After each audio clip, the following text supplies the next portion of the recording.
24-এর election, যে কোনো কিছুর তো একটা আইনি প্রক্রিয়া আছে। ধরেন আওয়ামী লীগ অপরাধ করেছে, আওয়ামী লীগ অন্যায় করেছে, আওয়ামী লীগ হত্যা করেছে, এটা তো একটা আইনি প্রক্রিয়ার মধ্য দিয়ে হবে। কিন্তু আপনারা কি সেই সুযোগটা দিচ্ছেন বা সেই সময়টা দিচ্ছেন, নাকি তার আগেই আপনারা শাহবাগে দাঁড়িয়ে যাচ্ছেন, রাজুতে দাঁড়িয়ে যাচ্ছেন, বিভিন্ন জায়গায় দাঁড়িয়ে যাচ্ছেন?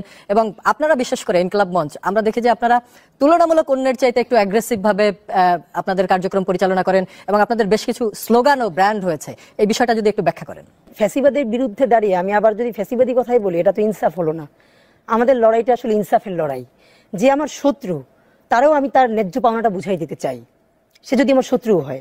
আপনাকে আমি মনে করিয়ে দিই, ধরেন আপনি যদি আমাকে, ইভেন আপনি তো আমাকে জিজ্ঞেস করছেন যে আওয়ামী লীগ নিষিদ্ধ হবে কি হবে না, এটা তো আসলে একটা, আমি মনে করছি আমি ওভার রেটেড হিসেবে আপনি আমাকে প্রশ্ন করছেন। এই উত্তর দেওয়ার তো আমার কোনো এখতিয়ার নাই। ধরেন এই জুলাই যুদ্ধে আমি একজন যোদ্ধা, ওকে, আমার বাবা মা ভাই বোন কেউ কি শহীদ হয়েছে? প্রায় 2000 শহীদের মধ্যে আমার বাবা মা ভাই বোন কিন্তু নাই। আপনি বলতে পারবেন আমার কি হাত, আমি পঙ্গু হয়েছে, আমি অন্ধ হয়েছি? 20,000-এর বেশি মানুষ অন্ধ আর পঙ্গু হয়েছে, যারা এখন হসপিটালে কাতরাচ্ছে। জাতিসংঘের আবাসিক কার্যালয়ে কিছুদিন আগে একটা টিম এসেছিল নির্বাচন প্রক্রিয়া নিয়ে কথা বলতে। তারা জুলাইয়ের তরুণ নেতৃত্বের সাথে কথা বলতে চেয়েছিল, সেখানে 5-6 জন ছিল, আমিও সেখানে আমন্ত্রিত ছিলাম। তো তারা যখন এই আওয়ামী লীগ প্রশ্নই এনেছে এবং কথা বলেছে, তখন আমি তাদেরকে একটা উত্তর দিয়েছিলাম। আমি বলেছিলাম যে দেখো, এই প্রশ্ন যে তুমি আমাকে করছো, তোমাদের আবাসিক কার্যালয়ে অনেক ভালো খাবার দাবার আছে, এসি রুমে, পশ একটা এনভায়রনমেন্ট, আমরা এখানে বসে উত্তর দিচ্ছি, এইখান থেকে তুমি এক্সাক্ট উত্তরটা পাবা না।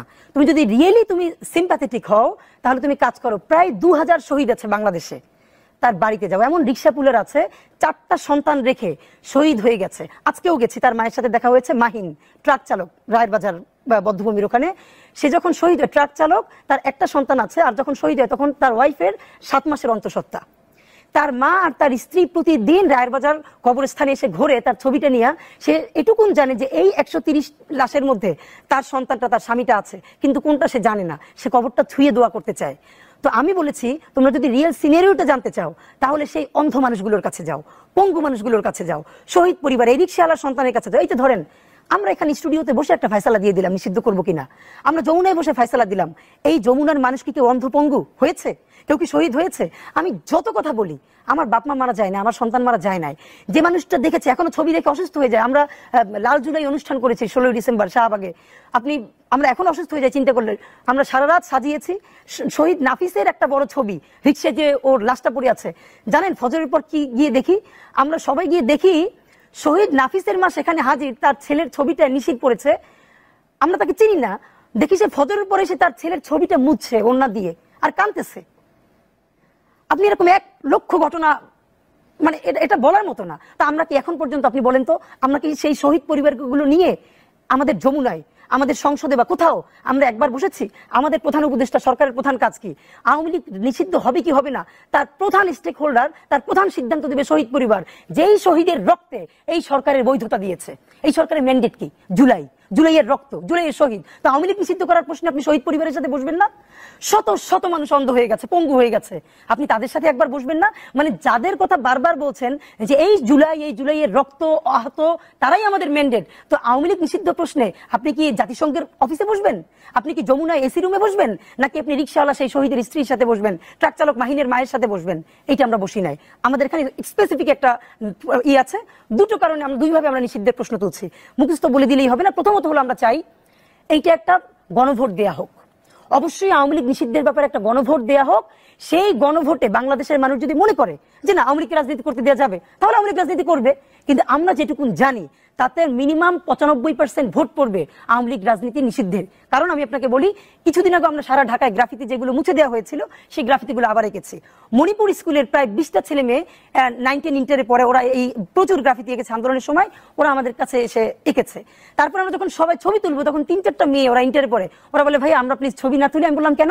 তখন ওরা বললো যে ওরা সবাই আওয়ামী পরিবার না, শুধু ওর বাচ্চারা সবাই বাচ্চারা আওয়ামী লীগের বড় নেতা। তো এই ছবিটা দেখলে ওদের ক্ষতি হতে পারে, এই জন্য ওরা ছবি তুলতে চায় না। কিন্তু আপনি অবাক হবেন, আমরা তেজগাঁয়ে এঁকেছি সকাল 9টা থেকে বিকাল 5টা পর্যন্ত এঁকেছে। ওদেরকে শুধু একবার স্ন্যাক্স খাওয়াইতে পারছে, ওরা লাঞ্চ পর্যন্ত করবে না। তাহলে আপনি কিসের 25%-30% ভোটের কথা বলেন? আমাদের প্রথম প্রস্তাবনা, আপনি গণভোটে যান। গণভোটে যদি সত্যি বাংলাদেশের মানুষ আওয়ামী লীগকে নিষেধ করে দেয়, মানে বলে যে না রাজনীতি করতে পারবে, তাহলে আমাদের কোনো আপত্তি নাই। ওকে, আপনি যদি গণভোটে যেতে না পারেন, তাহলে আপনি নির্বাচনের আগে এমন বিচারিক দৃষ্টান্ত উপস্থাপন করেন।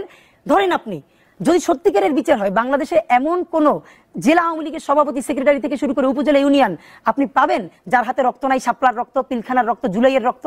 তো সবাইকে যদি আপনি বিচারের কাঠগড়ায় নিয়ে যেতে পারেন, এরপরে যদি 300 লোক বাংলাদেশে ইলেকশন করার থাকে আওয়ামী লীগের পক্ষে, আমাদের কিছু বলবার নাই। কিন্তু আপনি বিচারও করতেছেন না, আপনি গণভোটেও যাচ্ছেন না, আপনি শহীদ পরিবারের সাথেও বসছেন না আওয়ামী লীগ নিয়ে। আপনি কার সাথে বসছেন? তাহলে এবার আমি কথা লাস্ট বলে শেষ করি। আপনি বসছেন ইন্টারন্যাশনাল কমিউনিটির দোহাই দিয়ে। তাহলে আপনাকে প্রশ্ন করি, 2014-তে 154টা আসন আনকন্টেস্টেড হয়েছে, 18তে দিনের ভোট রাতে হয়েছে, 14তে কিছু হয় নাই, পরপর 3টে ইলেকশন কোন ধরনের নির্বাচন ছাড়া হয়েছে। সুবর্ণচরে শুধু ধানের শীষে ভোট দেওয়ার অপরাধে আমাদের এক গৃহবধূ, 3 সন্তানের জননী, তাকে মুহুর্মুহু ধর্ষণ করা হয়েছে। এরকম লক্ষ লক্ষ ঘটনা আছে গত 15 বছরে। তখন ইন্টারন্যাশনাল কমিউনিটি কোথায় ছিল? ইনক্লুসিভ ইলেকশন তো অনেক পরের কথা। এই আওয়ামী লীগকে কারা টিকিয়ে রেখেছিল? এই যে কখনো ইউরোপিয়ান ইউনিয়ন, কখনো জাতিসংঘ, কখনো এসব আপনি ইন্টারন্যাশনাল কমিউনিটির দোহাই দেন, তারা কি একবার আওয়ামী লীগকে এসে বলেছে যে তুমি এই ইলেকশনটা বিএনপিকে ছাড়া করছো কেন? 14 ইলেকশন, 18 ইলেকশন, 24 ইলেকশন হতে পারলো? তখন তোমরা কুসুম কুসুম প্রতিবাদ করে তারপরে ঠিকই তাকে ক্ষমতায় থাকতে দিয়েছে। শুধু ক্ষমতায় থাকে নাই, সে পরপর জেনোসাইড চালিয়েছে। এখন তারা যদি আমাকে বলে যে ডেমোক্রেসির জন্য ইনক্লুসিভ পলিটিক্স, এখন ইনক্লুসিভ পলিটিক্স মানেই হলো আপনি আওয়ামী লীগের বিচার করবেন, গণভোট করবেন, নিষিদ্ধ করবেন, এরপরে পরিশুদ্ধিকরণের মধ্য দিয়ে যারা হত্যা করে নেয় তাদেরকে নিয়ে আপনি করবেন। আর সর্বশেষ একটা কথা আপনাকে বলি, এই যে ইউরোপিয়ান ইউনিয়ন, তাকে আপনি গিয়ে বলেন তো আজকে সে কি জার্মানিতে গিয়ে নাজিদের পক্ষে বলতে পারবে আজকে নাজিরা নতুন করে পার্টি করবে? মানে জার্মানিতে নাজির বিচার শুধু না, নাজির নামে কথা বলাও অপরাধ। নাজি কি করেছে? ফ্যাসিবাদ কায়েম করেছে নাজিরা।